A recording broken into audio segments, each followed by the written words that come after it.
So I'm working on some slab work right now, and I figured what better time than now to talk about Goldin auctions.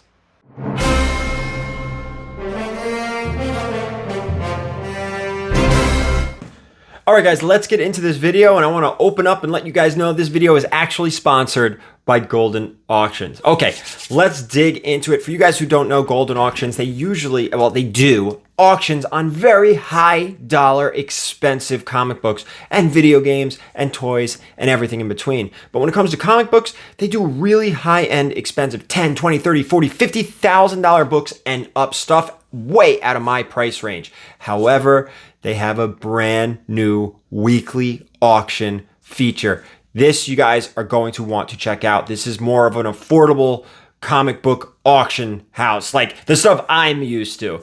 For instance, let me just throw one up there really quick. This is New Mutants 98, first appearance of Deadpool. This one comes in at a 9.6. Now I'm gonna show some books, talk about a few books that are available right now, and show some of the prices. They may change, but I want you to know there's probably some deals to be had. So the way this works, weekly auctions from Goldin, they start on Tuesday, they end the following Thursday, which means they end tonight. You're watching this video on Thursday, check out the auctions right now. There's actually a link in the description down below that will take you right to these auctions.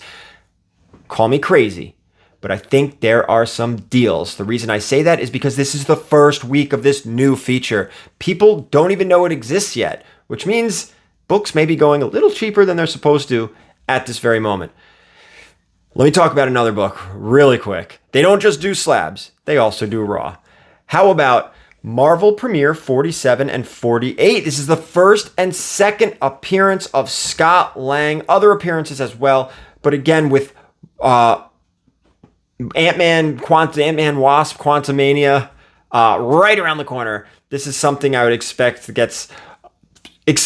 it to get up there. Scott Lang is actually the second Ant-Man. We've talked about this a ton on this channel, but you've got slabs, you've got raw. Let me show you another. Let's go to X-Men, because the list of books on here is crazy. I don't want to spend all day on it, but I do want to talk about a few others. Let's talk X-Men. Let's go to X-Men number 6. This one in a 2.5, very early Submariner appearance. Again, these books, as of now, as of the time of this recording, are priced very, very low. And let me explain how the bidding works as well. What's really cool, a really great feature with these weekly auctions, is if you bid on a book and you are outbid sometime between Tuesday and the following Thursday, what happens when the auction ends is there's an extra 5 minutes added.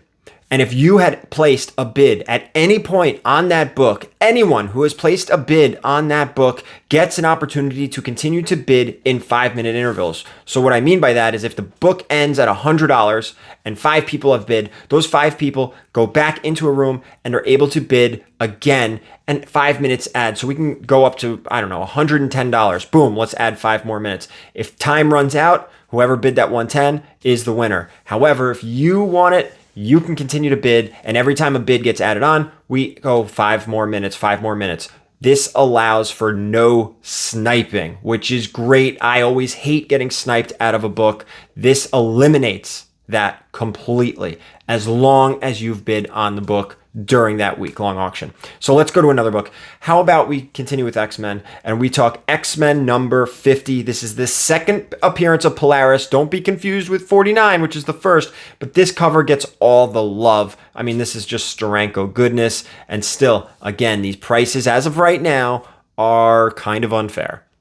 Let's continue with X-Men. Let's go to X-Men number 28. This is in a 5.5. This is the first appearance of Banshee. I always love finding this book. This is kind of an undervalued key in my opinion. The beautiful red cover, difficult to get in a high grade. Those things just show a ton of spine ticks, show damage. 5.5, extremely respectable grade in a very, very early X-Men book. And in my opinion, an important key. Don't be surprised if we actually see Banshee in the MCU. That seems like the type of character that we can eventually see. You want to stick with X-Men? Should we switch it up? Let's switch up. How about, now we talked a little bit about Ant-Man. There's another MCU movie coming out this year, Guardians of the Galaxy 3. Let's talk Thor. 165 in a 5.5. This is the first him. We know him as Adam Warlock. This character will be appearing in Guardians of the Galaxy 3. One more book to talk about. Now, granted, these are not the only books on Goldin auctions, these weekly auctions. No, there is a laundry list of books. I just plucked a few that I wanted to talk about, stuff that's relevant today. There are a lot on there. Raw, slabbed, all different colored labels. But the last one I wanted to talk about is another Thor book. This is Thor 134. First appearance of the High Evolutionary, another character we know will be appearing in Guardians of the Galaxy 3. So these are just a few things. Hopefully you guys are interested. If you are, check the description down below. There is a link that can take you directly to these weekly auctions. And guess what? Just because these ones end on Thursday, we have some start on Tuesday, right? So they start on Tuesday, they end on the following Thursday. They're always overlapping, so there's always going to be new books in there. And again, tonight, these auctions end. Head over to Goldin Auction. Again, check the link down below in the description. It'll take you right there. Let me know what you think in the comments below. And as always, keep it comics.